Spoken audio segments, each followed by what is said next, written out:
إن الحمد لله نحمده ونستعينه ونستغفره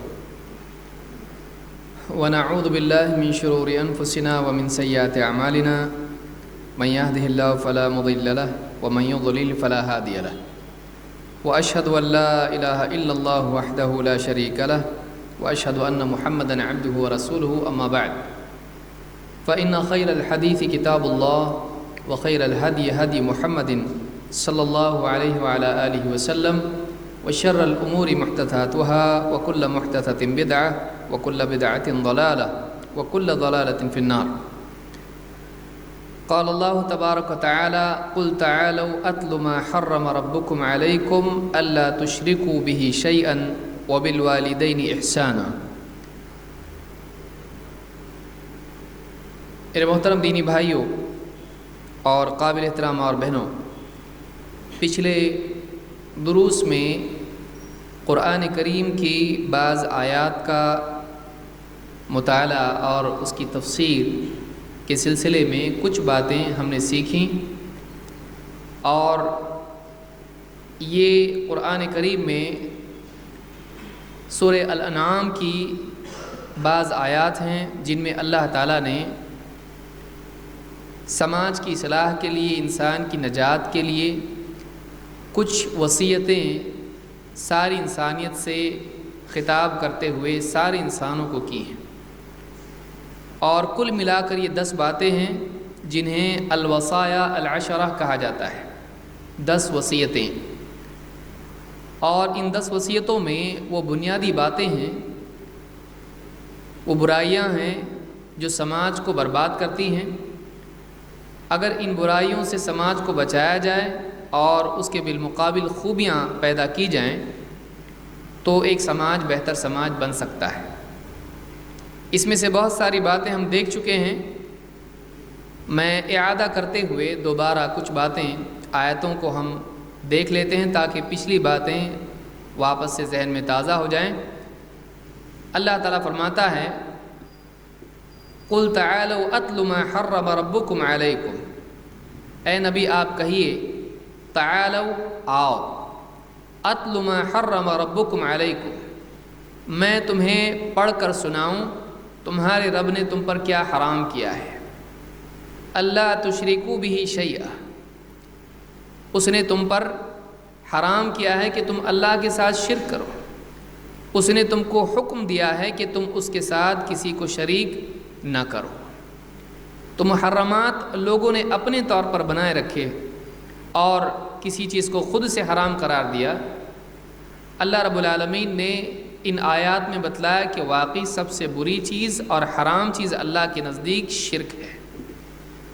اور پھر اس کے بعد اللہ تعالیٰ نے صرف اسی پر اکتفا نہیں کی بلکہ اللہ تعالیٰ نے اس کے آگے بھی باتیں بیان کی اور بھی احکام بیان کیے جو سماج کی اصلاح کے لیے اور انسان کی اپنی ذاتی اصلاح کے لیے ضروری ہیں. آگے فرمایا وَبِالْوَالِدَيْنِ إِحْسَانًا، دوسری چیز والدین کے ساتھ احسان کا سلوک کرو. اس کا حکم ہے کہ تم والدین کے ساتھ احسان کا سلوک کرو. وَلَا تَقْتُلُوا أَوْلَادَكُم مِّنْ إِمْلَاقٍ، اور فقیری، فقر و فاقے، تنگ دستی کے ڈر سے اپنی اولاد کو قتل نہ کر ڈالو. یہ تیسری بات ہے. اور اللہ نے فرمایا نحن نرزقکم وإیاہم، ہم ہی تم کو رزق دیتے ہیں اور ان کو بھی. ولا تقربوا الفواحش ما ظہر منها وما بطن، اور بے حیائی کی چیزوں کے قریب بھی مت جاؤ، چاہے وہ کھلی ہوئی ہو، ظاہر ہو، یا چھپی ہوئی ہو، باطن ہو. ولا تقتلوا النفس التي حرم الله الا بالحق، اور جس جان کا قتل کرنا اللہ تعالیٰ نے حرام کر رکھا ہے اسے ناحق قتل مت کرو. پھر ذالکم وصاکم بہ لعلکم تعقلون، یہ اللہ تم کو وصیت کرتا ہے تاکہ تم عقل سے کام لو، تاکہ تم سوچو، تاکہ تم غور کرو. پھر آگے اللہ نے فرمایا ولا تقربوا مال الیتیم الا باللتی ہی احسن حتی یبلغ اشدہ. 3 باتیں ہوئیں. فرمایا کہ یتیم کے مال کے قریب ہی مت جاؤ. تو بنیادی بات یہ کہ یتیم کے مال میں کوئی بھی آدمی مداخلت اور اس کے اندر دسترازی نہیں کر سکتا ہے۔ الا باللتی ہی احسن، ہاں مگر ایسے طریقے سے جو خیر والا ہو، بھلائی والا ہو۔ حتی یبلغ اشدہ، یہاں تک کہ وہ یتیم مضبوط عمر کو پہنچ جائے، بالغ ہو جائے، سمجھدار ہو جائے۔ تو یہاں تک پچھلے دروس میں ہم نے دیکھا تھا کہ یہ وصیتیں اللہ رب العالمین نے بندوں کو کی ہیں، اور مزید جو احکام ہیں انشاءاللہ آج ہم دیکھیں گے۔ 7واں حکم اس میں اللہ نے فرمایا وَأَوْفُوا الْكَيْلَ وَالْمِيزَانَ بِالْقِسْطِ لَا نُكَلِّفُ نَفْسًا إِلَّا وُسْعَهَا، اور پورا بھرو کیل کو اور میزان کو، ناپ تول کو بھرپور ادا کرو۔ لا نکلف نفسا الا وسعها، ہم کسی شخص پر وہ ذمہ داری نہیں ڈالتے ہیں، اس کو کسی ایسی بات کا مکلف نہیں کرتے ہیں جو اس کی استعداد سے باہر ہو۔ اپنی طاقت کے بقدر ناپ تول کو پورا بھرو، یعنی پیمانے پورے بھرو۔ کیل کہتے ہیں اس ناپ کو جس میں آپ کوئی چیز بھر کے کسی کو دیتے ہیں، جیسے پرانے زمانے میں اناج کے لیے ایک ڈبے جیسا، آج بھی گاؤں میں آپ دیکھیں گے، بلکہ آج بھی بہت ساری چیزیں اس طرح سے ناپ تول کے دی جاتی ہیں۔ اس کا ایک پیمانہ ہوتا ہے، اس کو بھرا جاتا ہے اور بھر کے اس کو دیا جاتا ہے، جیسے لیٹر وغیرہ کا ہوتا ہے تو اس میں آپ بھرتے ہیں اور اس کو دیتے ہیں۔ اور میزان کہتے ہیں اس کو جس کے 2 پلڑے ہوتے ہیں، اس کو ترازو ہمارے ہاں کہتے ہیں، بیلنس جس کو ہم کہتے ہیں، تو اس میں تولا جاتا ہے اور اس میں ناپا جاتا ہے۔ تو ناپ اور تول کو پورا بھرو، یعنی اس میں دینے کے وقت میں کسی کو کمی مت کرو۔ لا نکلف نفسا الا وسعها، تم اپنی طاقت کے بقدر اس کو پورا بھرو، اگر اس ساری کوشش کے باوجود بھی اگر کچھ کمی رہ جاتی ہے تو گھبرانے کی ضرورت نہیں، ہم کسی پر وہ بوجھ نہیں ڈالتے ہیں جو اس کی طاقت سے زیادہ ہو۔ یعنی آدمی کہے شاید کہ بالکل مائکرو جو ہے یہ کم رہ گیا ہو، اتنا باریکی کرنے کی ضرورت نہیں۔ اپنی طاقت کے بقدر ایک آدمی برابر تولے، برابر ناپ کے دے، اگر اس میں کچھ کمی رہ جائے لیکن اس نے اپنی طرف سے پورا بھرا تھا تو اللہ کے نزدیک یہ آدمی مجرم نہیں ہے۔ تو یہاں پر اللہ تعالیٰ نے 7ویں چیز یہ بتلائی کہ ناپ تول میں کمی نہ کی جائے، اور یہ سماج کی برائی ہے، چاہے وہ مال کے اعتبار سے ہو تجارت میں، یا وہ سلوک کے اعتبار سے ہو لوگوں کے ساتھ معاملہ کرنے میں۔ انسان کو چاہیے کہ وہ دوسروں کا حق ان کو پورا دے۔ اس کی اسپرٹ کیا ہے؟ یہ جو حکم ہے اگرچہ تجارتی اعتبار سے بیان کیا جا رہا ہے، لیکن اس میں ذہن یہ بنایا جا رہا ہے کہ تمہارا ذہن یہ ہونا چاہیے کہ کسی کا حق ہم پر نہ رہے، ہم اس کو دیتے ہیں، کسی کی چیز ہم نہ لیں، ہم دوسروں کو ان کا پورا حق دینے والے بنے، چاہے وہ مالی اعتبار سے ہو، چاہے وہ اخلاقی اعتبار سے ہو، چاہے سلوک کے اعتبار سے ہو۔ اس سلسلے میں اللہ تعالیٰ نے قرآن کریم میں دوسری جگہ بھی تنبیہ کی ہے۔ اللہ تعالیٰ فرماتا ہے وَيْلٌ لِّلْمُطَفِّفِينَ الَّذِينَ إِذَا اكْتَالُوا عَلَى النَّاسِ يَسْتَوْفُونَ وَإِذَا كَالُوهُمْ أَوْ وَزَنُوهُمْ يُخْسِرُونَ۔ وَيْلٌ لِّلْمُطَفِّفِينَ، ویل بربادی ہے، کس کے لیے؟ مطففین کے لیے۔ یہ کون لوگ ہیں؟ جو پیمانوں کو پورا نہیں بھرتے، ڈنڈی مارتے ہیں، تقصیر کرتے ہیں، دینے میں کوتاہی کرتے ہیں، پیمانہ پورا نہیں بھرتے، ناپ تول میں کمی کرتے ہیں۔ تو اللہ نے فرمایا کہ بربادی ہے ان لوگوں کے لیے جو مطففین ہیں۔ المطففون کون ہیں؟ اللہ نے اس کی تفسیر آگے بیان کی، فرمایا الذین اذا اکتالوا علی الناس، جب لوگوں سے اپنا معاملہ لیتے ہیں اور پیمانہ اپنے لیے بھرواتے ہیں، یستوفون، تو پورا بھرواتے ہیں۔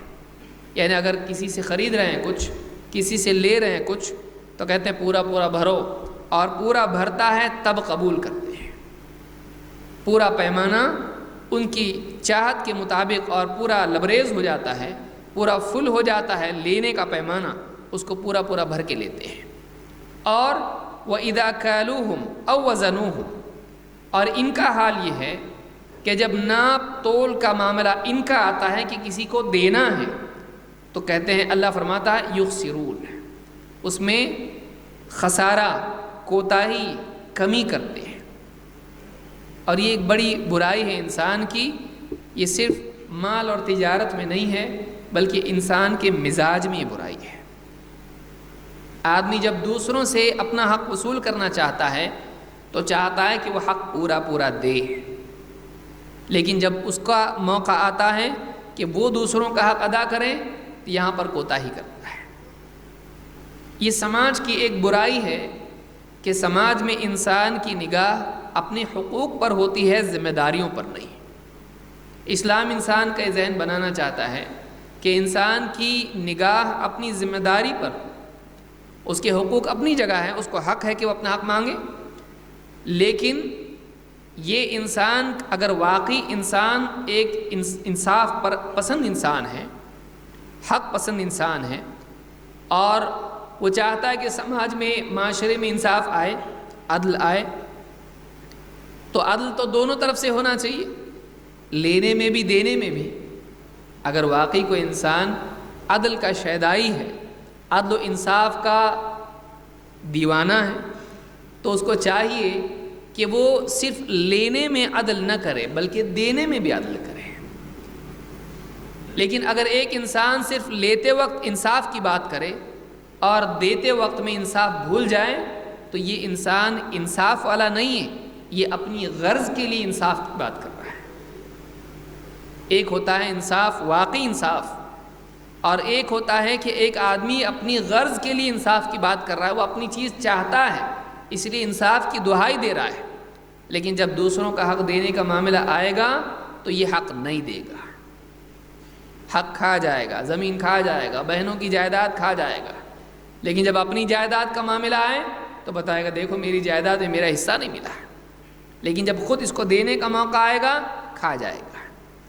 تو یہ ایک برائی سماج کی آج بھی ہے.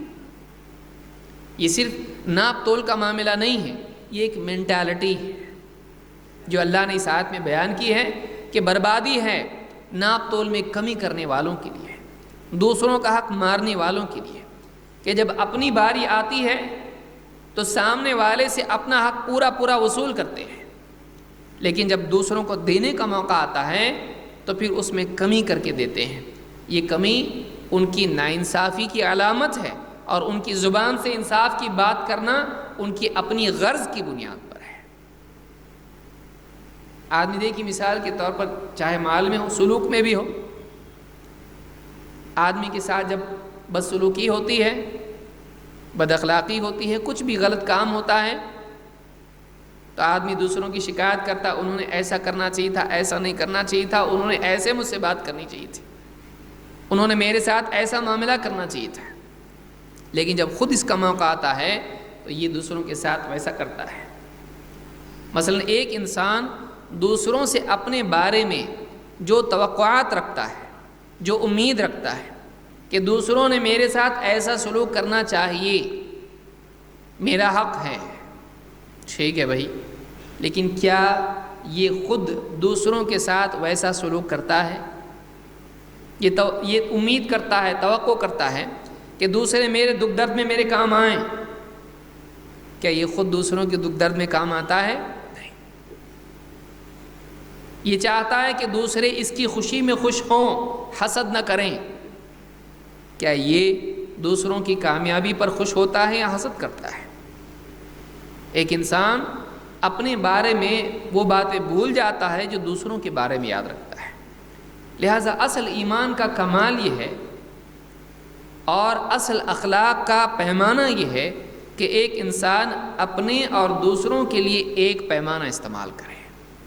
یہ آیت بہت عمدہ آیت ہے، قرآن کی سارے آیتیں عمدہ ہیں، لیکن اس میں صرف ناپ تول کی بات نہیں ہو رہی ہے، اس میں انسان کا مزاج بتایا جا رہا ہے کہ اپنے لیے ایک پیمانہ اور دوسروں کے لیے ایک پیمانہ، اپنے لیے ایک اصول اور دوسروں کے لیے ایک اصول، ایسا نہیں ہونا چاہیے. اصول اصول ہے، چاہے اپنا معاملہ ہو یا دوسروں کا. اسلام یہ بتلاتا ہے کہ جس ترازو میں تو دوسروں کو تول رہا ہے اپنے آپ کو بھی تول، جس قاعدے سے، جس فٹ پٹی سے دوسروں کو تو ناپ رہا ہے اس سے اپنے کو بھی ناپ۔ قاعدہ ان کے لیے نہیں ہے، تیرے لیے بھی ہے۔ قاعدہ صرف لینے میں نہیں ہے، دینے میں بھی ہے۔ لہٰذا اس آیت سے یہ بات معلوم ہوتی ہے کہ انسان کا مزاج یہ ہونا چاہیے کہ ناپ تول میں کمی نہ کرے، دوسروں کا حق ان کو پورا پورا ادا کریں۔ اور یہاں پر یہی بات اللہ نے بیان کی، اللہ نے فرمایا وَأَوْفُوا الْكَيْلَ وَالْمِيزَانَ بِالْقِسْطِ۔ دیکھیے ایک پیمانہ ہوتا ہے، اس کو پورا بھرنا ہوتا ہے اور بھر کے دوسروں کو دینا ہوتا ہے۔ ترازو ہوتی ہے جو بتاتی ہے کہ اس میں اور اس میں دونوں پلڑوں میں برابری ہونا چاہیے۔ یہ انسان کے انصاف اور عدل کے مزاج کی علامت ہے کہ وہ دوسروں کو دیتے وقت میں بھرپور دیتا ہے۔ جو ایک چیز میں ڈنڈی مارے گا اور زندگی کے کئی معاملات میں ڈنڈی مارے گا۔ اصل چیز مزاج ہے، اصل چیز اناج یا ترکاری یا کوئی اور چیز نہیں ہے۔ یہ اگر ترکاری میں ڈنڈی مارتا ہے تو یہ دوسری چیزوں میں بھی ڈنڈی مارے گا۔ اگر یہ اناج بھرپور تول کے نہیں دیتا ہے تو زندگی میں کسی اور معاملے میں بھی خیانت کرے گا۔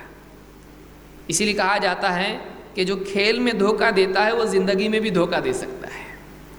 کھیل ایک معمولی چیز ہے، جو کھیل میں چیٹنگ کر رہا ہے وہ زندگی میں بھی چیٹنگ کر سکتا ہے۔ کیوں؟ اس لیے کہ چیٹنگ ہے، چاہے کھیل میں ہو یا زندگی میں ہو، اس کے مزاج میں وہ چیز ہے۔ تو کھیل میں چیٹنگ کر رہا ہے کا مطلب یہ ہے کہ اس کے مزاج میں کہ چیٹنگ کر سکتے ہیں جیتنے کے لیے، تو وہ سیاست میں بھی کرے گا اور تعلقات میں بھی کرے گا، گھر میں بھی کرے گا، باہر بھی کرے گا۔ جب اس کے اپنے بچاؤ کا وقت آئے گا تو وہ دھوکہ دے گا۔ دھوکہ ہے، چاہے بچے کو دیا جائے یا بڑے کو یا کسی اپنے کو یا پرائے کو۔ تو یہاں پر بتلایا جائے یہ دھوکہ ہی ہے کہ ایک انسان اس کا حق اس کو نہ دے، ڈنڈی مار جائے، اس کے حق سے اس کو کم دے۔ اور یہ ظلم بھی ہے، یہ ظلم ہے، کسی کو اس کا حق نہ دینا، اس کے حق سے کم دینا، یہ ظلم ہے۔ لہٰذا سماج سے، معاشی اعتبار سے یہ جو حکم ہے ناپ تول میں کمی، آپ نے دیکھا پچھلے معاملے میں یعنی یتیم کے بارے میں بتلایا گیا تھا کہ یتیم کا مال ہڑپنا، ایک کمزور جس کا بچانے والا کوئی نہیں، جس کا سنبھالنے والا، نگرانی کرنے والا، دفاع کرنے والا کوئی نہیں، تو کمزور افراد کا حق ان کو دیا جائے۔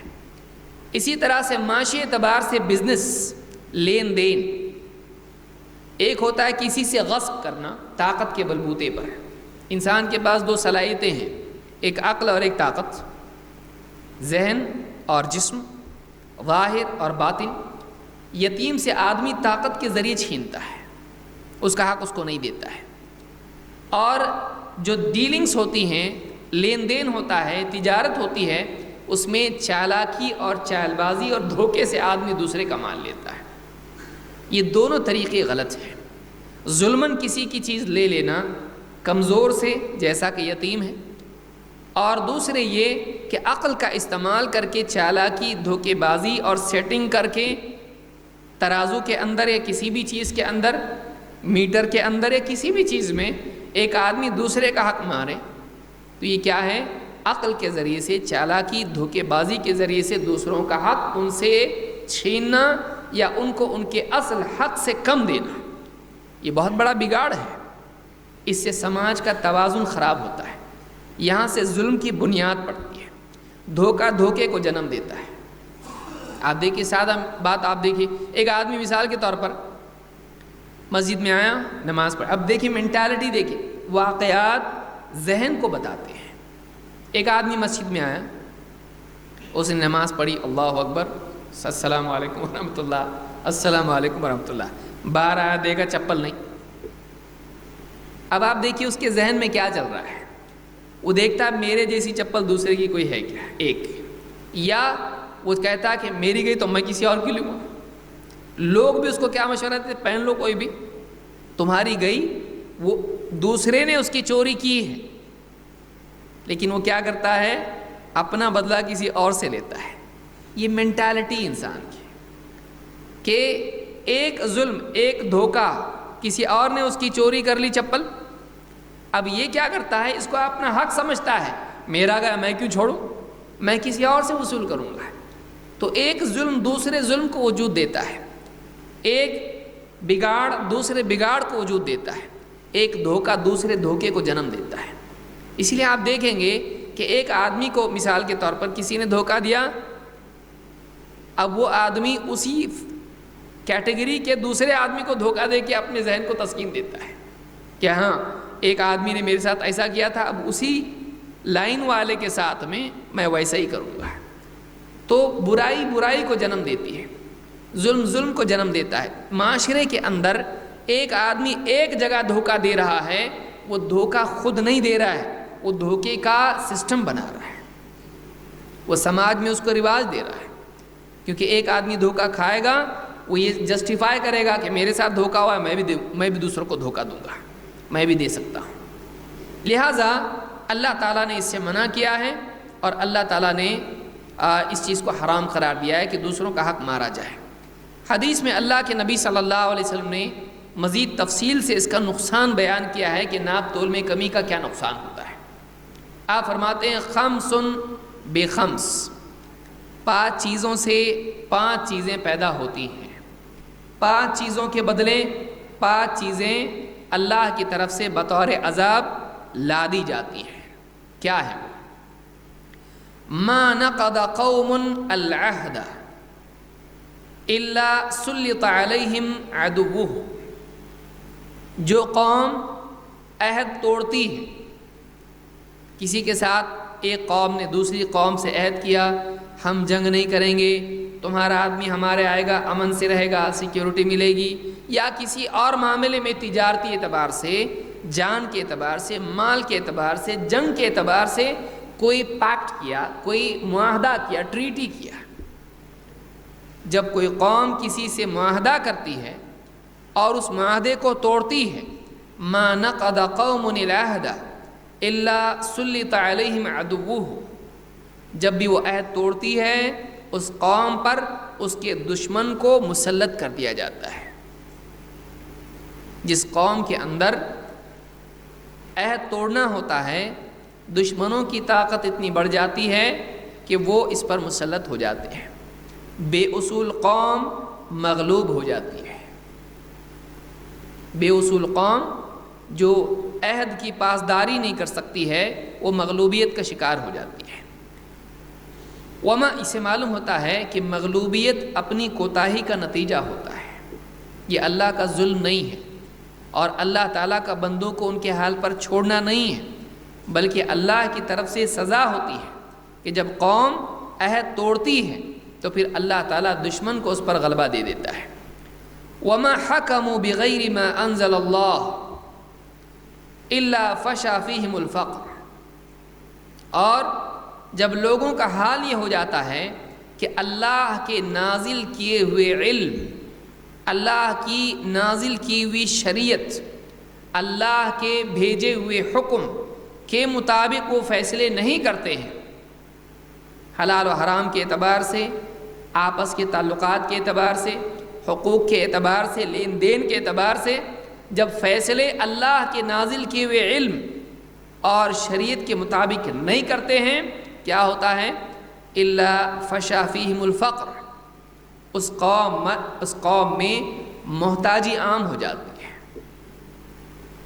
وہ قوم فقیر ہو جاتی ہے، محتاج ہو جاتی ہے، تنگ دست ہو جاتی ہے معاشی اعتبار سے۔ آپ دیکھیے بظاہر جوڑ نہیں دکھائی دے رہا، کیوں؟ اس لیے کہ اللہ کے ہاں پر وعدے اور وعید میں آدمی کی عقل کا کوئی قیاس نہیں ہے۔ کس گناہ پر اللہ کیا سزا دے دے، اللہ کی مرضی۔ یہاں پر آپ دیکھیں گے کہ اللہ کی شریعت کا نفاذ نہیں ہو رہا ہے زندگیوں میں، معاشرے میں، اس کی سزا اللہ کی طرف سے آتی ہے کہ محتاجی آتی ہے۔ اس سے ایک بات یہ معلوم ہوئی کہ بالعکس اگر آپ دیکھیں کہ زندگی میں جب اللہ کے احکام نافذ ہوتے ہیں، سماج میں جب اللہ کا دین آتا ہے، تو پھر اللہ تعالیٰ فقر و فاقے سے بچا کر خوشحالی لاتا ہے۔ اسی لیے نوح علیہ السلام کی قوم کو کیا کہا تھا نوح علیہ السلام نے؟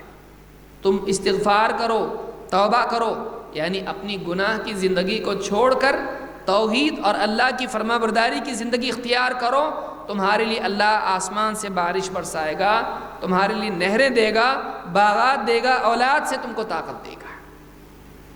معلوم یہ ہوا کہ بے دینی فقر لاتی ہے، دینداری اللہ کی طرف سے عطاؤں کا دروازہ کھولتی ہے۔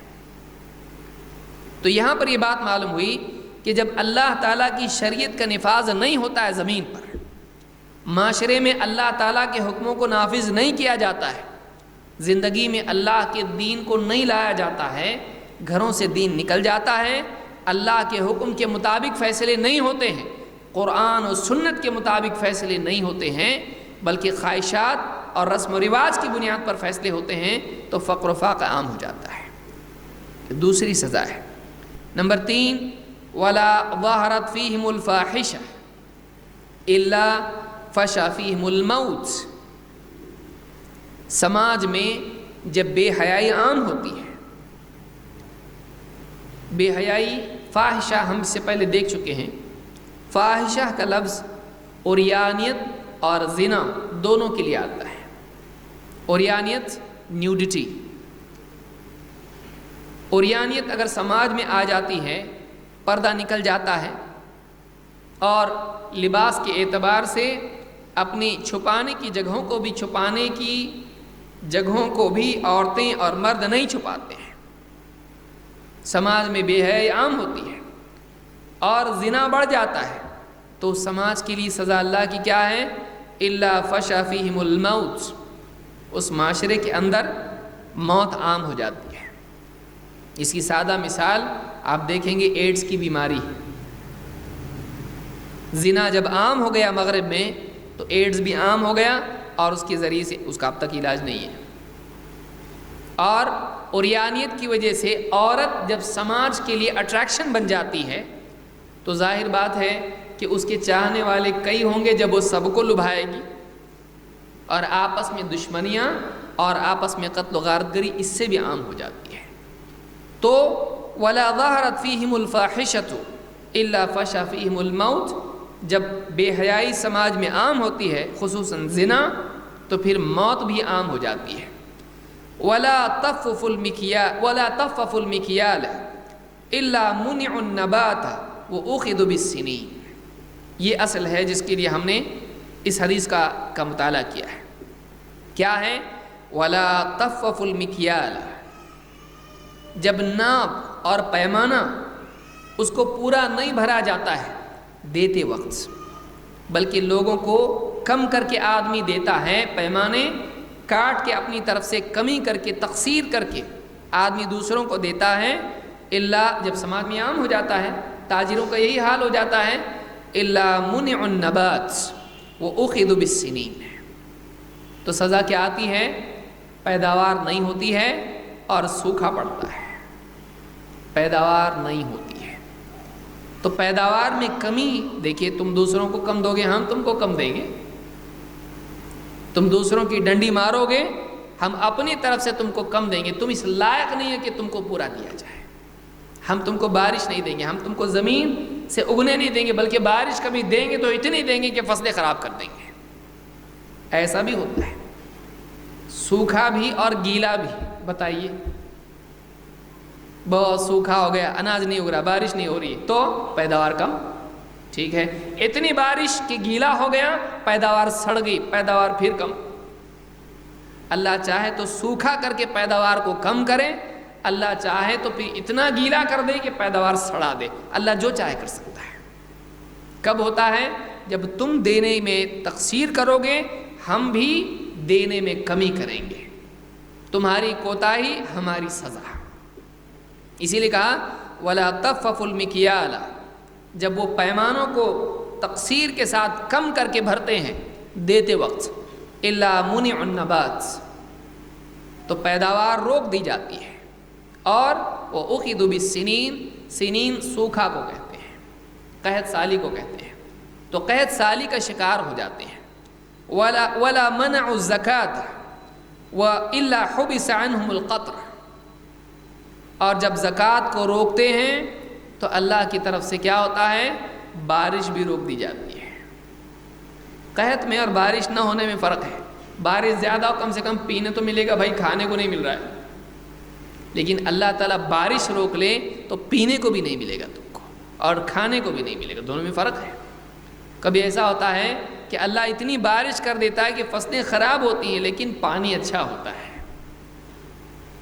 لیکن کبھی ایسا ہوتا ہے کہ اللہ بارش ہی روک دیتا ہے تو فصلیں بھی نہیں اور پینے کے لیے بھی نہیں. اللہ جو چاہے سزا دے. تو اگر زکوٰۃ کو روکتے ہیں، یعنی جن پر زکوٰۃ ہے وہ زکوٰۃ نہیں دیتے ہیں، اور سماج کا حال اگر ایسا ہو جائے تو پھر اللہ اپنی طرف سے بارش بھی روک لیتا ہے. تو نہیں دے گا میں بھی نہیں دوں گا، تو اس لائق نہیں کہ تجھ کو دیا جائے. ایک آدمی دو آدمی کریں ایک اور بات ہے، پورا سماج ایسا ہو جائے، پورا معاشرہ ایسا ہو جائے کہ وہ زکوٰۃ کی پرواہ نہیں کرتا ہے، تو پھر اللہ تعالیٰ کو ان کی کیا پرواہ ہے؟ تم ہمارا حکم نہیں مانتے، ہمارے دیے ہوئے میں سے تھوڑا نہیں دے سکتے، ہم اپنی طرف سے تم کو کیوں دیں؟ تمہارے اندر کیا استحقاق اس کا ہے؟ تم لائق نہیں ہو. تو یہ حدیث جو امام طبرانی نے روایت کی ہے اور یہ حسن درجے کی روایت ہے، اس سے بات معلوم ہوتی ہے کہ دنیا میں کمی اللہ کی طرف سے ہوتی ہے، پریشانی اللہ کی طرف سے آتی ہے، لیکن ظلمن نہیں بلکہ انسان کی کرتوت کے نتیجے میں. لہٰذا معلوم ہی ہوا کہ فقر و فاقہ، مصیبتیں اور موت اور اس طرح کی چیزیں، بیماریاں، یہ اس میں ایک بڑا دخل انسان کی اپنی کمائی کا ہوتا ہے، اپنی کرتوت کا ہوتا ہے. لہٰذا جب زندگی میں حالات آئیں، کبھی وہ اللہ کی طرف سے آزمائش ہوتے ہیں اور کبھی اللہ کی طرف سے سزا بھی ہوتے ہیں. لہٰذا انسان کو چاہیے کہ جب بھی انسان پر برے حالات آئیں وہ اللہ کی طرف گڑ گڑائیں، اللہ سے دعا کریں، استغفار کریں. اسی لیے نوح علیہ السلام نے قحط سالی کے وقت میں لوگوں کو توبہ اور استغفار کی بات کہی تھی. تو اس سے ایک بات یہ معلوم ہوئی کہ ڈنڈی مارنا اور پیمانوں کو ادھورا بھرنا، دوسروں کا حق چھیننا، اس سے اللہ تعالیٰ زمین سے پیداوار کو روک دیتا ہے اور قحط سالی لوگوں کے اوپر آتی ہے. تو یہ ایک نقصان کی چیز ہے. نمبر 8 جس چیز سے اللہ نے منع کیا ہے، 8ویں چیز ہے ظلم و تعصب. ظلم کی کئی قسمیں ہیں. آپ نے دیکھا یتیم سے بدسلوکی کرنا، یہ بھی ظلم ہے. اسی طرح سے آپ دیکھیں گے مار پیٹ کے اعتبار سے ہے، چھیننے کے اعتبار سے ہے، تجارت کے اندر دوسرے سے اس کا حق مارنا چالاکی کر کے، ناپ تول میں کمی کر کے، یہ فائنینشل ظلم ہے. اسی طرح سے رشتہ داریوں میں یا آپس کے تعلقات میں زبان کے ذریعے سے ناحق کسی کی طرفداری کرنا، یہ بھی ظلم ہے اور یہ بھی منع ہے. آدمی کو چاہیے کہ حق گوئی کو اپنا شعار بنائیں. آدمی کو چاہیے کہ وہ وہی بولے جو حق ہو. اسی لیے اللہ نے فرمایا وَإِذَا قُلْتُمْ فَاعْدِلُوا وَلَوْ كَانَ ذَا قُرْبَىٰ. وَإِذَا قُلْتُمْ، جب تم بولو تو عدل کی بات کرو. جب تمہارا بولنے کا موقع آئے، وَإِذَا قُلْتُمْ فَاعْدِلُوا، تو عدل کرو. عدل کے معنی ہوتے ہیں، ہمارے یہاں اس کے لیے انصاف کا لفظ استعمال ہوتا ہے. عدل کا مطلب ہوتا ہے جسٹس. تم عدل کرو. وَلَوْ كَانَ ذَا قُرْبَىٰ، چاہے وہ معاملہ قریبی رشتہ دار کا کیوں نہ ہو. یہ بھی ایک برائی ہے. ارے وہ اپنا ہے تو اس کی سائڈ لینا پڑے گی. ارے وہ غلط ہے، غلط ہوا تو کیا اپنا ہے نا. آج سماج میں تقسیم جو ہے اپنے پرائے کی ہے، حق اور ناحق کی نہیں ہے، اور یہ بگاڑ ہے. سماج میں تقسیم کیا ہونی چاہیے؟ یہ حق پر ہے، یہ حق پر نہیں ہے. لیکن آدمی کیا دیکھتا ہے؟ میرا رشتہ دار ہے. کبھی دیکھتا ہے میری برادری کا ہے، میرے علاقے کا ہے.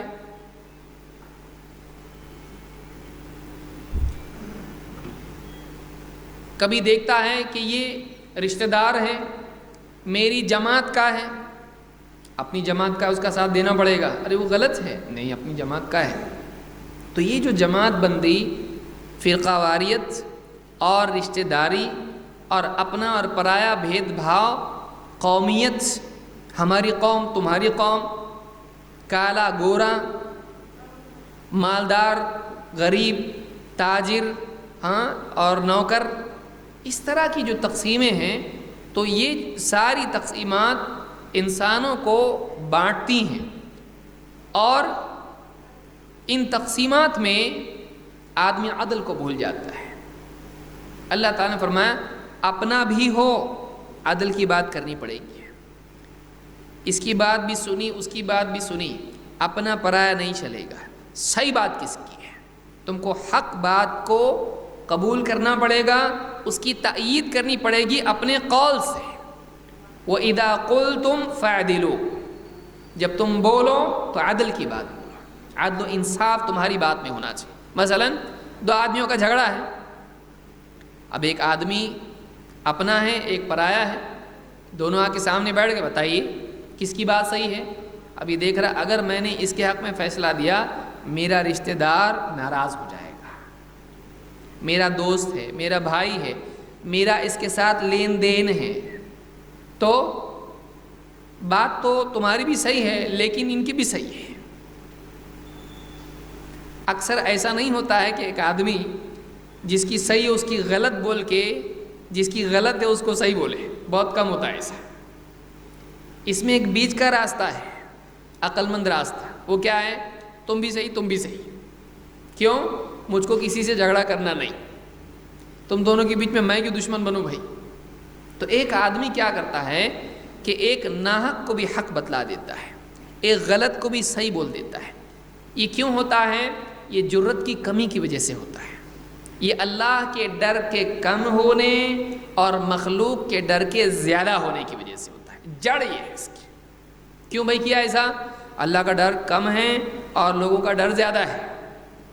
اگر اللہ کا ڈر زیادہ ہوتا اور لوگوں کا ڈر اس سے کم ہوتا اللہ کے مقابلے میں، تو کبھی ناحق بات نہیں بولتا۔ کس سے مرعوب ہوا تو؟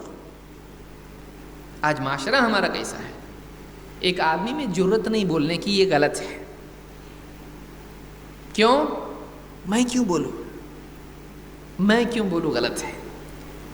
تو جب بھی معاملات آتے ہیں فیصلے کے، دیکھیے یہ تو زبردستی آپ دوسرے کے معاملے میں جا کے کھڑے ہو جائیں، بولو کیا ہے تمہارا معاملہ، میں حل کرتا ہوں، آپ کو کون بولا؟ لیکن آپ کے پاس جب معاملہ آئے اور دو آدمی آپ سے چاہتے ہیں کہ دونوں میں غلط کیا ہے بتائیے، صحیح فیصلہ دیجئے، تو ایسے وقت میں ایک قاضی کو، ایسے وقت میں گھر کے بڑے کو، ایسے وقت میں سماج کے ذمہ دار کو، ایسے وقت میں قوم کے قائد کو، ایسے وقت میں ایک عام انسان کو اپنی بات بولتے وقت میں انصاف کا دامن پکڑنا چاہیے، نہ کہ رشتہ داری اور دوست اور احباب اور ان کا دامن، اور سیفٹی کا بھی دامن نہیں ہے۔ بعض اوقات کیا ہے، آدمی سوچتا ہے کہ ایسا کچھ جواب دے دوں کہ کیا ہو، مسئلہ حل ہو یا نہ ہو مجھ کو مطلب نہیں ہے، لیکن میں کیا بولوں گا، تو بھی صحیح، تو تھوڑا صحیح، تو تھوڑا صحیح، اور دونوں میرے حساب سے دونوں بھی صحیح ہے۔ یہ نہیں ہونا چاہیے۔ آدمی بولنے کا انداز اچھا کر سکتا ہے، لیکن بولنا وہی ہے، بات نرم لیکن صحیح، بات نرم ہو لیکن بات کیا ہے، ٹھیک ہے بھئی آپ نے ایسا کہا، لیکن دیکھیے جائیداد میں حصہ تو ان کا بھی آتا ہے، بہن کا حصہ تو ہے، دینا تو پڑے گا، شریعت میں تو ہے، آپ نے اگر نہیں دیا ہے، آپ کو نہیں معلوم تھا، کوئی بات نہیں، لیکن اب تو دینا پڑے گا، ٹھیک ہے بھئی آپ نے سمجھا ایسا ہے، لیکن ان کا حق آپ کو دینا پڑے گا، آپ بھول گئے، میں یہ نہیں کہوں گا کہ آپ کی غلطی ہے، لیکن اب یاد آ گیا اللہ کا احسان ہے، دے دو۔ تو ایک آدمی نرم بولے لیکن حق بولے۔ بعض اوقات ہوتا ہے کہ آدمی سمجھتا ہے حق بولنے کا مطلب اس میں تھوڑا دو ڈراپ کڑواہٹ کے ڈال کے بولو۔ حق کڑوا ہوتا ہے، کڑواہٹ اور ملا کے دینے کی ضرورت نہیں نا بھائی۔ حق کڑوا کس کو لگتا ہے؟ جو بیمار ہے۔ بھائی کھانا میٹھا ہے، لذیذ ہے، کڑوا کس کو لگتا ہے؟ بیمار ہے۔ بیمار کو اچھا کھانا بھی کڑوا لگتا ہے۔ تو لہٰذا ایک انسان اگر شہوات اور نفس کی وجہ سے بیمار ہو، نفس کا وائرس اس کو متاثر کر چکا ہو، تو ایسا آدمی اس کو حق بات جب سنتا ہے تو اس کو حق بات کڑوی لگتی ہے. لیکن جو آدمی عدل کا طالب ہو، جو آدمی حق کو اپنے سے اوپر مانتا ہو، جو آدمی یہ مانتا ہو صحیح بات صحیح ہے چاہے میرے خلاف کیوں نہ ہو، اور اس کے سامنے حق بات بیان کی جائے تو کہے کہ بالکل بات زبردست ہے، صحیح ہے، بالکل کڑوا لگ رہا ہے لیکن صحیح ہے ایک دم. یہ آدمی واقعی آدمی ہے کہ جو حق بات کو تسلیم کرے. اور جو آدمی اپنے کو حق سے اوپر سمجھتا ہے وہ کبھی حق کے آگے نہیں جھکتا ہے، وہ کبھی حق کو قبول نہیں کرتا ہے. وہ یا تو انکار کرتا ہے یا تو اس کو ماڈیفائی کرتا ہے. وہ حق کو کسٹمائز کرنا چاہتا ہے. حق کیسا ہو؟ کسٹمائز ہونا چاہیے میرے حساب سے نہیں. لہٰذا ہر انسان کو کبھی نہ کبھی کہیں نہ کہیں فیصل بننا پڑتا ہے، چاہے اپنے دو بچوں میں کیوں نہ ہو، چاہے اپنے دو بچوں میں کیوں نہ ہو. اس وقت میں اگر آپ نے عدل سے بات کی، ایک بچے نے دوسرے بچے کو مارا اور دونوں بچے آئے اور آپ سے کہا کہ ایسا ایسا دیکھو اس نے مجھ کو مارا، آپ نے دونوں کی پٹائی کر دی، آپ نے ظلم کیا. کیوں؟ اس لیے کہ اس کا حق اس پر نکلتا ہے، غلطی اس کی غلطی نہیں ہے. آپ نے آفس کا غصہ دونوں پہ نکالا. اکثر ہوتا کیا ہے، بچے لڑ رہے ہیں، ایک کی غلطی دوسرے کی نہیں ہے، وہ پڑھ رہا ہے وہ اس کو ستا رہا ہے. چھوٹی مثال دے رہا ہوں میں. عدل عدل ہے چاہے بچوں میں کیوں نہ ہو. اب ایک بچہ پڑھ رہا ہے، دوسرا بچہ اس کو ستا رہا ہے، وہ آپ کے پاس آیا، بار بول رہا ہے وہ ستا رہا ہے، مجھ کو پڑھ نہیں دے رہا ہے، مجھ کو مار رہا ہے. آپ نے کیا کیا؟ پہلے اس کی دھلائی کی. آفس کا کام کر رہا ہوں دیکھتے نہیں، اور پھر جا کے اس کی بھی دھلائی کی. یہ ظلم ہے، صحیح نہیں ہے. آپ کو چاہیے کہ دونوں کو بٹھاؤ، سمجھاؤ اور اصلاح کرو. ایک کی پٹائی کی ضرورت ہو تو پٹائی بھی کرو بھائی. عدل عدل ہوتا ہے. اسی لیے آپ دیکھیں گے کہ قیامت کے دن اللہ تعالیٰ اگر سینگ والی بکری نے بغیر سینگ والی بکری کو مارا ہوگا، اللہ تعالیٰ اس کا بھی عدل کرے گا، اس کا حق اس کو دلائے گا، اور پھر اس کے بعد وہ بکریاں دونوں کی دونوں مٹی ہو جائیں گی. آپ سوچئے، اس کو قصاص دلایا جائے گا، اس کو بدلہ دلایا جائے گا. بکریوں کا معاملہ ہے تو انسان ہے. بکری اللہ کے ہاں عدل عدل ہے، چاہے بکری ہو، لیکن انصاف کی بات انصاف ہے. لہٰذا یہ بات معلوم ہوئی کہ قول میں بھی عدل ہوتا ہے، اور اصل یہیں سے تو عدل شروع ہوتا ہے کہ ایک انسان کو چاہیے وَإِذَا قُلْتُمْ فَعْدِلُوا، جب تم بولو تو عدل کی بات بولو. وَلَوْ كَانَ ذَا قُرْبَى، چاہے معاملہ اپنوں کا کیوں نہ ہو، نزدیکی رشتہ دار کا کیوں نہ ہو. اللہ کے نبی صلی اللہ علیہ وسلم نے ایک مثال سے بتلایا کہ قومیت، فرقہ پرستی اور گروہی تعصب، اس کی برائی کیا ہے. آپ فرماتے ہیں مثل الذی یعین قومہ علی غیر الحق، اس آدمی کی مثال جو ناحق چیز میں اپنی قوم کو سپورٹ کر رہا ہے. ایسا میٹر، ایسا کیس جو فالٹی ہے، اپنی قوم غلطی پر ہے، لیکن قوم تو اپنی ہے. سمندر میں رہ کے ہاں مگرمچھ سے بحر کر سکتے ہیں؟ نہیں. بہت سالوں کا فارمولہ ہے. تو سمندر میں رہ کے کیا ہے، مگرمچھ سے دشمنی نہیں کر سکتے ہیں. لہٰذا ان کی ہاں میں ہاں ملاؤ، ختم. غلط بھی ہو تو اس کو کیا بولو؟ صحیح. تو جو آدمی ناحق چیز میں، ایک غلط کاز میں، ایک غلط سٹیٹمنٹ پر، ایک غلط معاملے میں اپنی قوم کی طرفداری کرتا ہے، اس کی مثال کیسی ہے؟ مثل بعیر ترد وهو یجر بذنبہ. اس کی مثال ایسی ہے جیسے ایک اونٹ کنویں میں یا گڑھے میں یا کھائی میں گر رہا ہو اور یہ اس کی دم پکڑ کے اس کو کھینچ رہا ہے. کبھی ٹرائی کیا ہے؟ نہیں. کیجئے بھی مت. کیوں؟ اونٹ کو دم پکڑ کے آپ باہر کھینچ سکتے کنویں سے؟ کیا ہوگا؟ وہ تو خود کنویں میں جائے گا، لیکن آپ کو بھی ساتھ ہم سفر بنائے گا، آپ بھی اس کے ساتھ کنویں میں جائیں گے. معلوم یہ ہوا کہ ایک ہلاک ہونے والا اگر اس کو، اس کی ہلاکت میں ہم اس کو سپورٹ کرتے ہیں تو یہ کیا ہوگا؟ آپ بھی اس کے ساتھ ہلاک ہوں گے۔ تو اس حدیث سے بات معلوم ہوتی ہے کہ ناحق چیز میں کسی کو سپورٹ کرنا نہیں چاہیے، ایک ایسے کاز میں، ایک ایسے مقصد میں جو غلط ہے، چاہے ایک آدمی ہو یا قوم ہو، رشتہ دار ہوں، دوست احباب ہوں، کسی غلط کام میں اس کو سپورٹ کرنا، اس کی ہاں میں ہاں ملانا، اس کو اپنی زبان کے ذریعے سے یا کسی اور ذریعے سے اس کی طرفداری کرنا، یہ چیز شریعت میں جائز نہیں ہے۔ وہ خود بھی ہلاک ہوگا اور اس کا سہارا بننے کی وجہ سے آپ بھی ہلاک ہوں گے۔ تو اس حدیث سے بات معلوم، اس کو امام البیہقی نے روایت کیا۔ اللہ تعالیٰ فرماتا ہے قرآن کریم میں، یا ایھا الذین آمنوا، اے ایمان والو، کونوا قوامین للہ شہداء بالقسط، اے ایمان والو اللہ کے لیے قائم رہنے والے بنو، شہداء اللہ کے لیے گواہ بنو حق کے، بالقسط عدل و انصاف کے ساتھ، یعنی تم عدل انصاف کی گواہی دینے والے بنو اللہ کے لیے۔ دو باتیں یہاں پر بیان ہوئی ہیں، کبھی اور تفصیل سے ان آیات کو انشاءاللہ ہم سمجھنے کی کوشش کریں گے۔ کیا فرمایا؟ تم حق کے ساتھ کھڑے ہو جاؤ یا حق پر قائم رہو اس کے گواہ بن کر، لیکن کس کے لیے؟ پبلک سے ڈر کے نہیں، اللہ کی خاطر،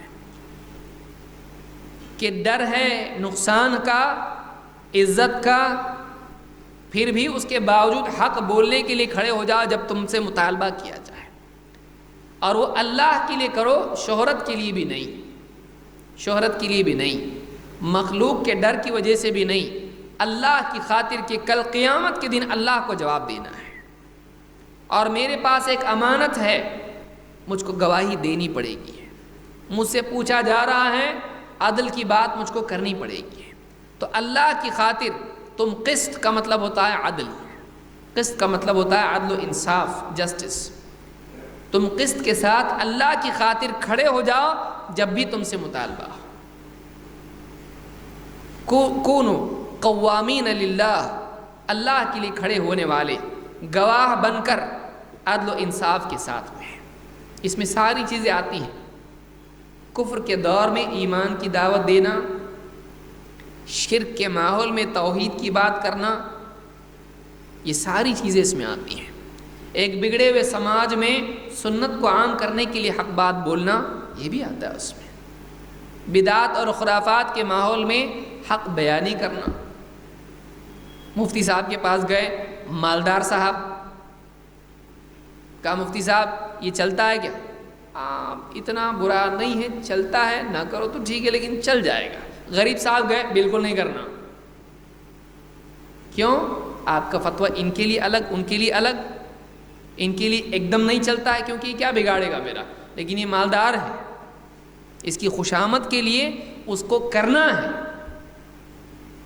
بیٹی کی شادی میں ناچ گانا چلے گا، تھوڑا بہت چل جائے گا، زیادہ مت کرو۔ اچھا یہ کہاں سے چلے گا بھائی؟ نہیں چلے گا، حرام حرام ہے، لیکن کیا ہے؟ وہ مالدار ہے، وہ مالدار ہے، تو مالدار کی خوشامد کے لیے، کیونکہ اس کی طرف سے کچھ ملنے والا بھی ہے نہیں۔ حق حق ہے، چاہے کسی کی بھی سامنے۔ کوئی بڑا سیاستداں ہے، اس نے پوچھا ایسا چلتا گیا، چلتا، لیکن عام آدمی پوچھے نہیں چلتا۔ کیوں؟ تو حق بات بولنے والا آدمی ہو، حق بات اس کی زبان سے نکلے، وہ لوگوں کے چہرے دیکھ کر ان کے مطابق نہ بولے۔ یہ انسان کی اخلاقی گراوٹ ہے کہ وہ حق بات کو چھپا جائے لوگوں کی وجہ سے، نہیں چھپانا چاہیے۔ تو یہاں پر اللہ نے فرمایا یا ایھا الذین کونوا قوامین للہ شہداء بالقسط، یہ وہ پہلا حصہ ہے۔ اگلا حصہ کیا ہے؟ ولا یجرمنکم شنآن قوم علی الا تعدلوا، کسی قوم کی دشمنی تمہیں اس چیز پر آمادہ نہ کرے کہ تم ان کے ساتھ عدل انصاف چھوڑ دو۔ اعدلوا، بلکہ تم انصاف کرو، عدل کرو۔ هو اقرب للتقوی، یہ عدل کرنا تقوی سے قریب تر ہے، تقوی سے بہت نزدیک کی چیز ہے۔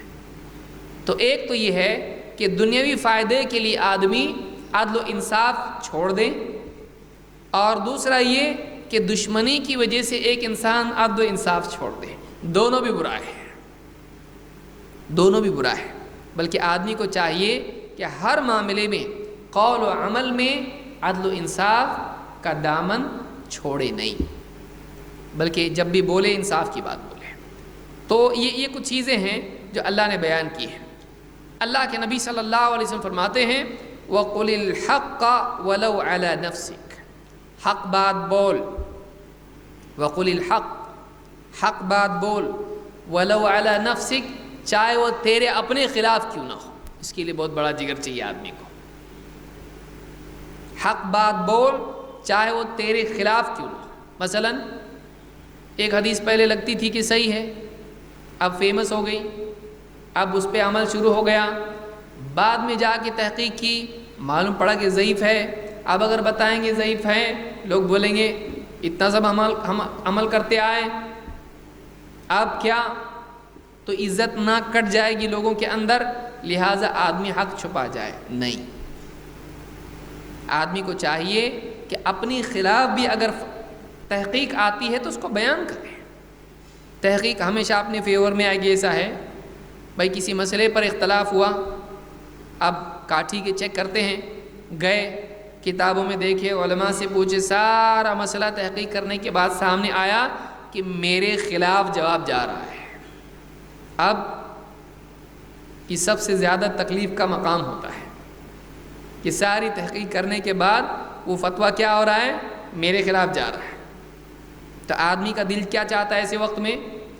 حدیث ضعیف نکلے تو بہت اچھا، یا کسی ان سے بڑے عالم کا فتویٰ اس کے خلاف ہو تو کتنا اچھا۔ تو آدمی چاہتا ہی ہے کہ جواب خواہش کے مطابق آئے۔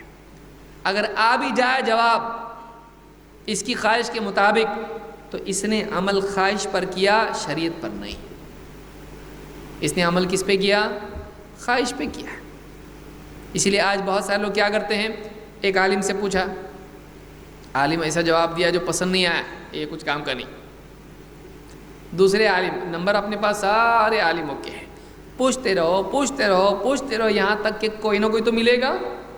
ویسے ہی جیسے پھل کو پتھر مارتے رہو کوئی تو پتھر لگے گا، جا کے پھل ملے گا، جو ہم کو چاہیے وہ ملے گا۔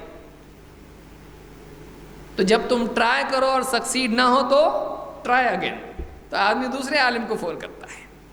آج اس طرح کا مزاج بہت سارے لوگوں میں ہوتا ہے۔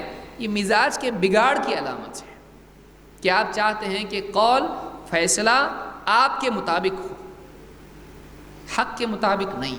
یہ نہیں ہونا چاہیے، اس کو فتویٰ شاپنگ کہتے ہیں۔ جیسے آدمی مال میں جاتا ہے، اپنے پسند کی دکان پر جا کر اپنے پسند کی چیز خریدتا ہے، ویسے ہی اپنے پسند کے مفتی سے اپنے پسند کا فتویٰ خریدتا ہے۔ جو مفتی اپنے حساب سے بولے گا اس سے جواب پوچھتا ہے۔ قیامت کے دن اللہ کو کیا جواب دے گا؟ تو یہ عدل کے خلاف ہے، یہ انصاف کے مزاج کے بگاڑ کی وجہ سے ہے۔ وہ علم کے تابع نہیں ہے، وہ حق کے تابع نہیں ہے، وہ خواہش کے تابع ہے، وہ خواہش کے تابع ہے۔ اسی لیے کہا وَقُلِ الْحَقَّ وَلَوْ عَلَى نَفْسِكَ، حق بات بول چاہے فیصلہ تیرے اپنے خلاف کیوں نہ ہو۔ آدمی کو ہمت اتنی ہونا چاہیے، جرت اتنی ہونی چاہیے آدمی میں کہ بھائی میں نے تحقیق کی لیکن میری بات غلط ہے، تمہاری بات صحیح ہے۔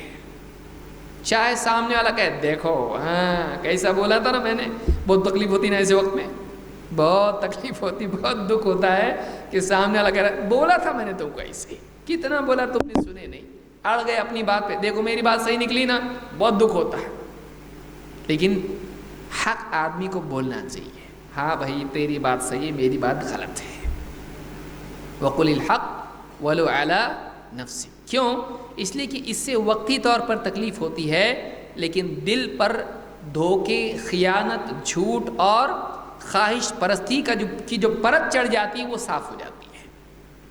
آدمی کھلے ذہن سے کھلے دل سے سانس لے سکتا ہے، ہاں غلط تو غلط کیا ہوا لیکن اللہ سے معاملہ غلط نہیں نا، میں غلط ثابت ہوا تیرے نزدیک، اللہ کے نزدیک تو نہیں۔ تو یہ انسان کا انتخاب زندگی میں ہوتا ہے کہ وہ اپنے آپ کو مخلوق کے سامنے صحیح کرنا چاہتا ہے یا خالق کے سامنے۔ اگر وہ خالق کے سامنے صحیح ہونا چاہتا ہے تو ہمیشہ حق کے ساتھ رہے، وہ جیت اور ہار کو نہیں دیکھے، وہ غلبے اور مغلوبیت کو نہیں دیکھے، وہ ہمیشہ حق کے ساتھ چلے، یہ اس کے لیے لازم ہے، یہ ضروری اس کے لیے ہے۔ تو یہ حدیث ہم کو یہ بتاتی ہے۔ نمبر 9، عہد توڑنا۔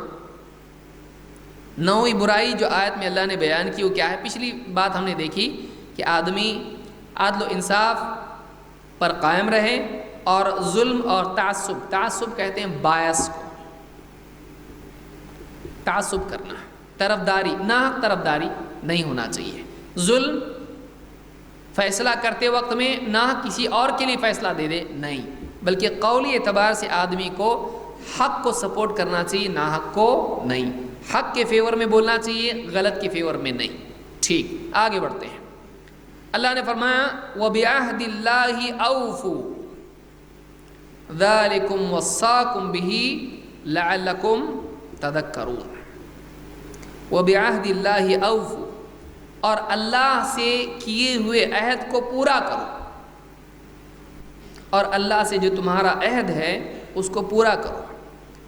ذَلِكُمْ وَصَّاكُمْ بِهِ لَعَلَّكُمْ تَذَكَّرُونَ، یہ اللہ کی تمہارے لیے وصیت ہے، تاکید ہے، تاکہ تم نصیحت ماننے والے ہو جاؤ، تاکہ تمہیں یاد دہانی ہو، تاکہ تمہاری اصلاح ہو۔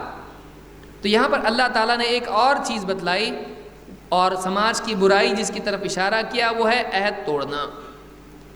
ایک انسان عہد توڑتا ہے کئی اعتبار سے، کبھی اللہ کے ساتھ عہد ہوتا ہے اور کبھی بندوں کے ساتھ۔ اللہ کے ساتھ عہد کی کیسے؟ اے اللہ اس مرتبہ مجھ کو اچھا کر دے، میں وعدہ کرتا ہوں کہ میں 5 ٹائم کی نماز برابر پابندی سے پڑھوں گا۔ اے اللہ امتحان میں پاس کر دے، اے اللہ مجھ کو انٹرویو میں جاب دلا دے، میں وعدہ کرتا ہوں میں جھوٹ نہیں بولوں گا، میں وعدہ کرتا ہوں فلمیں نہیں دیکھوں گا، میں پکا وعدہ کرتا ہوں ٹی وی گھر سے نکال دوں گا۔ اب جیسے ہی حالات اچھے ہوئے وَإِذَا رَكِبُوا فِي الْفُلْكِ دَعُوا اللَّهَ مُخْلِصِينَ لَهُ الدِّينَ فَلَمَّا نَجَّاهُمْ إِلَى الْبَرِّ فَإِذَا هُمْ يُشْرِكُونَ۔ مصیبت میں آدمی بڑا نیک بن جاتا ہے اور ایسے وعدے کرتا ہے جو اپنے قد سے اونچے ہوتے ہیں، ایک دم ولی اللہ کے وعدے ہوتے ہیں، وہ ایسا بن جاؤں گا میں آج سے، اللہ وعدہ کرتا ہوں۔ لیکن جیسے حالات چلے جاتے ہیں تو جیسا پہلے تھا ویسے ہی، پھر یہ سمجھتا ہے کیا وہ اللہ مدد نہیں کرے گا تو کون کرے گا، اللہ نے کرنا چاہیے، تو بعد میں اس کو اپنا حق سمجھنے لگتا ہے، احسان نہیں۔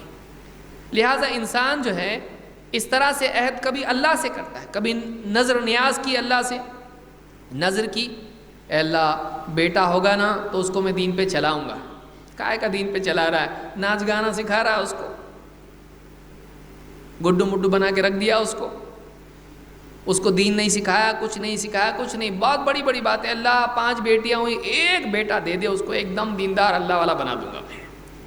لیکن جب بیٹا ہو گیا، اتنی بیٹیاں، ایک بیٹا یہ بنے گا، انجینئر بنے گا، پال پوس کے بڑا مجھ کو بڑھاپے میں میرے کام آئے گا، تو اس کو دنیا میں ایسا ڈال دیا کہ وہ اللہ کا تو نہیں ہوا، تیرا بھی نہیں ہوا۔ تو انسان پریشانی میں عہد کرتا ہے اللہ سے، اس کو توڑ دیتا ہے جب پریشانی چلی جاتی۔ کبھی بندوں سے عہد ہوتا ہے، قوم ایک دوسری قوم سے، جیسے آپ نے سنا ایک قوم دوسری قوم سے عہد کرتی ہے ہم تم پہ حملہ نہیں کریں گے، لیکن جیسے ہی حالات ان کی طاقتور ہو گئی اس پہ حملہ کر دیا، جائز نہیں، عہد توڑا تم نے۔ ایک آدمی دوسرے سے وعدہ کرتا ہے، عہد کرتا ہے، عہد توڑ دیتا ہے، ٹھیک ہے بھائی معاملہ ختم ہو گیا، ٹھیک ہے جھگڑا ختم ہو گیا، بند، آج کے بعد نہیں لڑیں گے، پھر اس کو غفلت میں ڈال کے اس سے بدلہ لیتا ہے، عہد توڑا، تو نے دھوکہ دیا اس کو۔ تو اللہ نے فرمایا عہد توڑنا یہ برائی ہے، اس لیے کہا وَبِعَهْدِ اللَّهِ أَوْفُوا، اللہ سے کیے ہوئے تمہارے عہد کو پورا کرو۔ بعض سلف نے کہا اس سے مراد یہ ہے کہ جو کلمہ تم نے پڑھا ہے، اللہ سے جو تم نے بندگی کا عہد کیا ہے، ہم کیا گئے ہیں سورہ فاتحہ میں، إِيَّاكَ نَعْبُدُ وَإِيَّاكَ نَسْتَعِينُ، اے اللہ ہم تیری عبادت کرتے ہیں، تجھی سے مدد چاہتے ہیں۔